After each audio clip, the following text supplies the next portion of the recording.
Examine some basic exponential functions, then we'll modify them in terms of building interest. Let me quickly go through these. These will all go through 0 comma 1 or 0 comma minus 1. Here's my y equals e to the x. Then the reflection of that across the y-axis, I have y is equal to e to the power of minus x. But notice they're asymptotic to your x-axis, which is y equals 0. The reflections of these across your x-axis would be what? You would have this right here, y is equal to minus e to the power of x. Reflection of that now across your y-axis would give you this, y is equal to minus e to the power of minus x.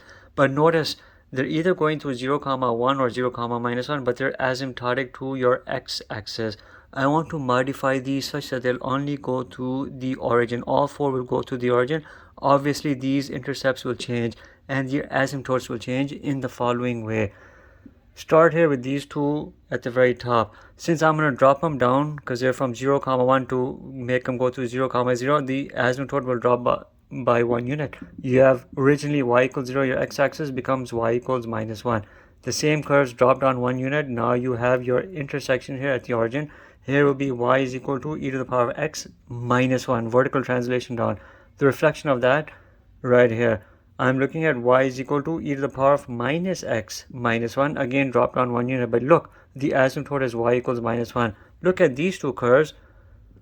We'll push them up 1 unit because they're going through 0 comma minus 1, but I want to send them to the origin. But because of that, their asymptotes will change from y equals 0 to y equals positive 1.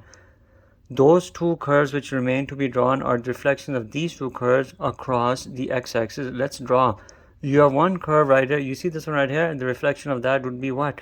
You're going to see it come about right over here. And then this one right here would be represented as this. And then we'll label these. What will this be right here? It'll be y is equal to minus e to the power of x plus 1. Shift it up 1 unit. This one right here will be y is equal to minus e to the power of minus x plus 1. And you see everything is now going through the origin.